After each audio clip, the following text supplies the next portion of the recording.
Ron Fellows out front. Pulling away from Schrader. Boris Sett grew up, did part of his growing up here in Connecticut. His dad, Bob, a well-known sports car driver of the 50s.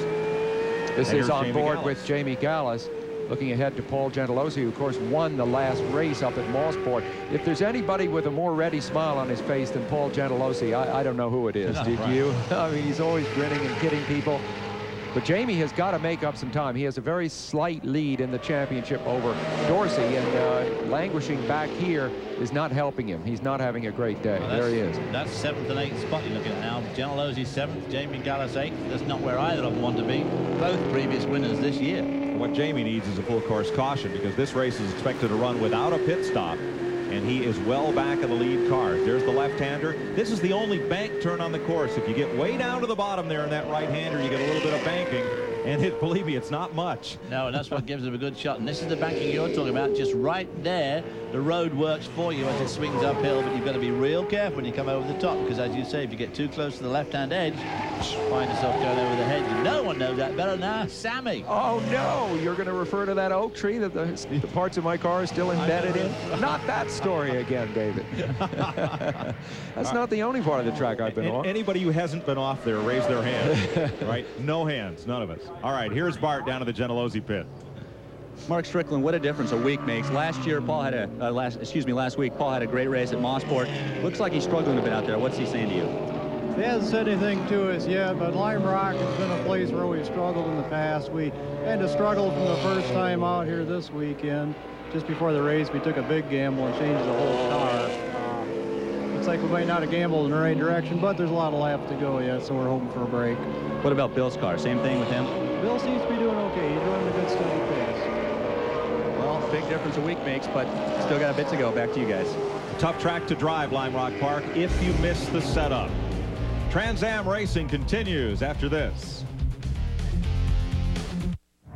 Kendall down there in pit box 1 in the All-Sport Roush pit. He is in for a stop under green. Bart? Yeah, I was at the other end of the pits. I'm running down there. It looks like all they did is they changed right side tires. It didn't look like they did anything else. I'll get a story with Danny Binks in a minute. Back to you guys. So Kendall back to speed, but look, he has lost touch with the traffic. Up front, Ron Fellows, the Sunoco Camaro and the Revestas Ford Mustang of Dorsey Schrader have company. It's that unsponsored Roush Mustang. The white car there now balked in traffic. Badly balked by John Miller there in the 64 car, and the Rain-X number 6 of Greg Pickett still hanging right in there, although obviously Boris Said got around him to take away that 3rd spot, but the 2 leaders pulled out just a few feet there on Boris, who had made up a lot of ground on him. As we went to break, Boris Said was right up Dorsey Schrader's tailpipe. They pull up on Frank Ciopatini of New Jersey to put him a lap down. And here's Tommy Kendall, who's very much in danger of being put a lap down himself, unless he can find some more speed. Dorsey Schrader goes to the outside into turn 1. Let's check in pit road. Down here with Danny Binks. Danny's talking to a crewman for a second here, and they're monitoring closely. Danny has his stopwatch out. He's checking the gap between the lead cars of Fellows and Dorsey and Tommy to make sure he doesn't get lapped. They're hoping for a yellow now. Danny, what happened? Looked like you just changed right side tires. What was the problem? We must have ran over something. He got a flat. He said he thought it was a rear end at first, and just the rear tire went down. So we got a new one on there. We're 6 seconds in front of Ron. Hopefully, maybe we get a yellow here. Just wait and see. We're still, I think we're like 14th right now. See what happens. They could really use yellow. Well, the important thing is that he's on the lead lap. He did not lose a lap. No, and he can probably pull up to 6th or 7th spot. He's got lots of clear road in front of him.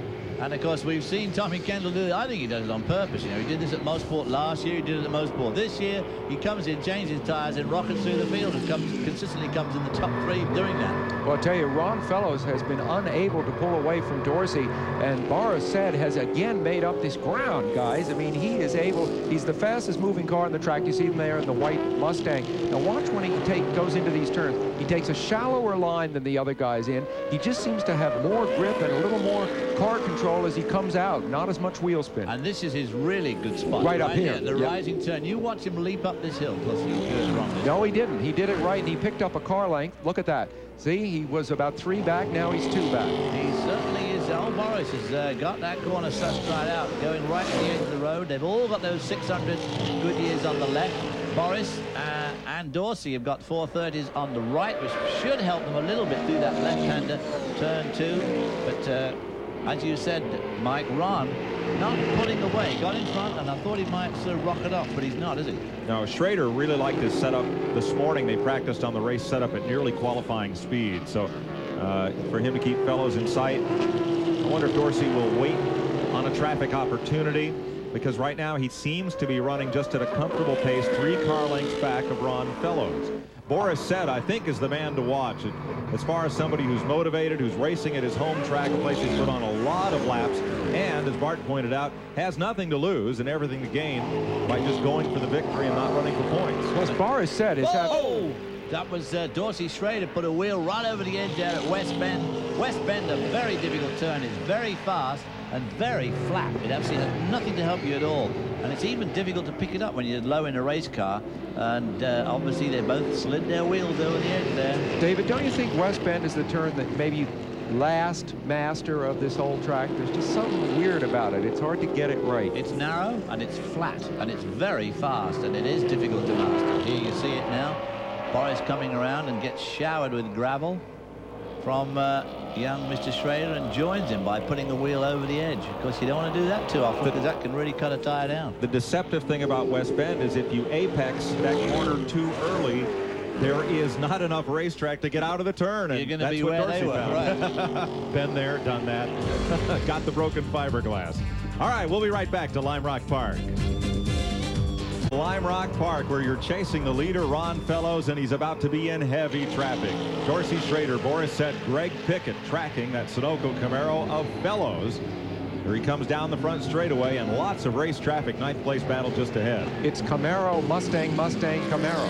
For those who follow the manufacturer's battle, which of course is in many ways the main reason for this championship, is to showcase these cars. Right in front of them is R.J. Valentine in the 7 car, John Gooding in the 16 car, so that's a Camaro and a Ford. And these two guys are having a big battle for 10th spot. Right behind them comes, and there's Dale Phelan behind them.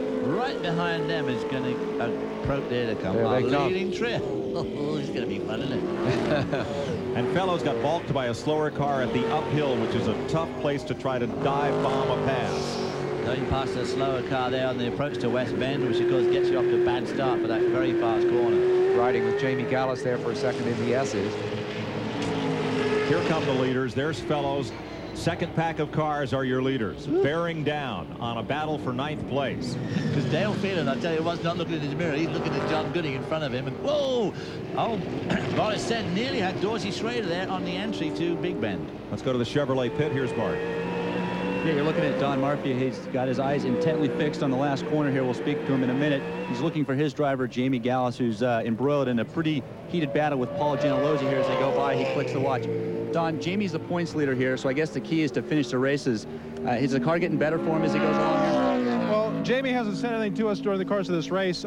He is a points leader right now, but we never set the Camaro out on the racetrack without thinking we can go to the front. He's holding station right now to the leaders. He's gaining on the next position, about 1 second a lap.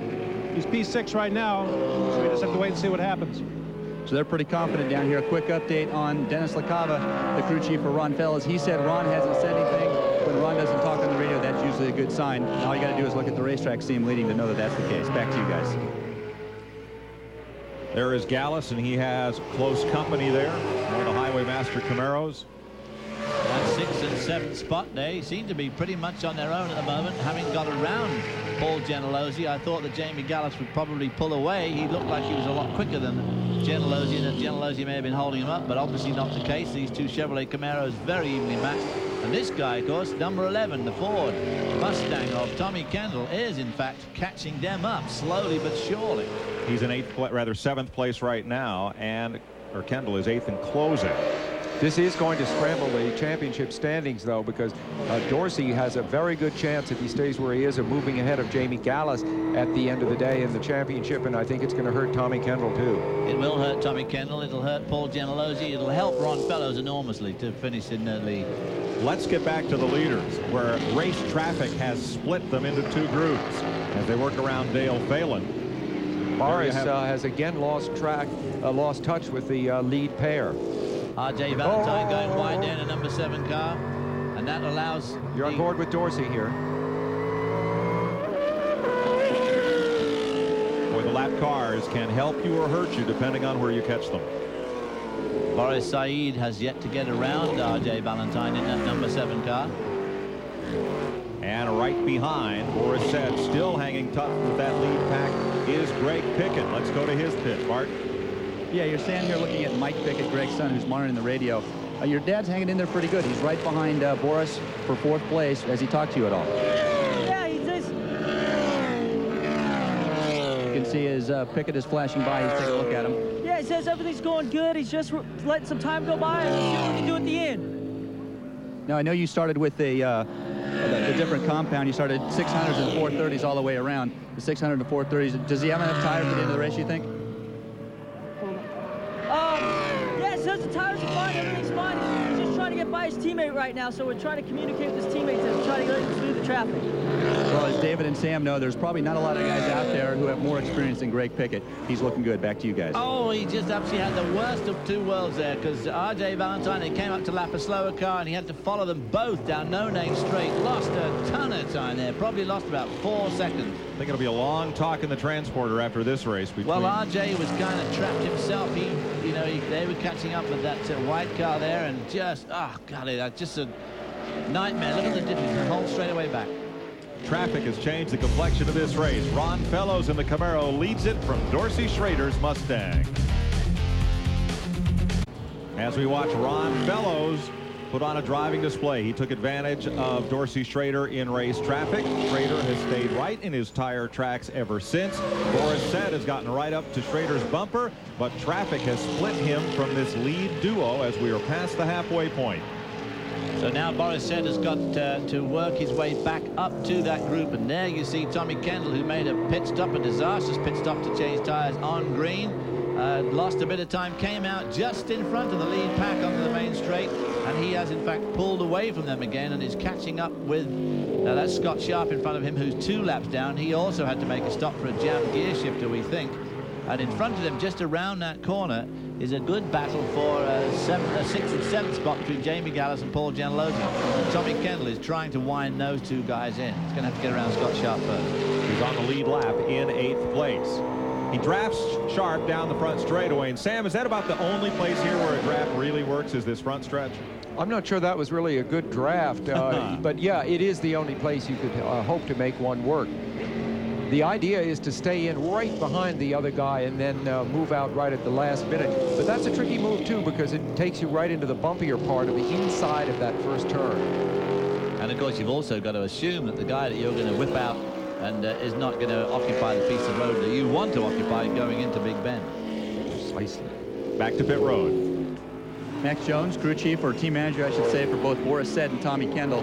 Boris is hanging in there, but he fell back a little bit. Has he talked to you about the car? Yeah, he said he had some intermittent mist going on there in the beginning, but it seems like it's cleared back up, and he's running hard, so he's pulling away from Pickett and just trying to stay with the leaders. I think he fell back a little bit because of traffic. So. Now, what about Tommy? He got out about 6 seconds ahead of Ron and Dorsey. Seems to be pulling away. Has he talked to you at all? Yeah, I think he's pulling away. He's running. Last time I checked, he was running about a second a lap faster. And I think a lot of it's due to traffic, and we'll just have to see. You know, we had a little bad luck there, getting a flat tire. So we're just hoping for a yellow, but I don't know. They're doing their prayer down here for a yellow. Back to you guys.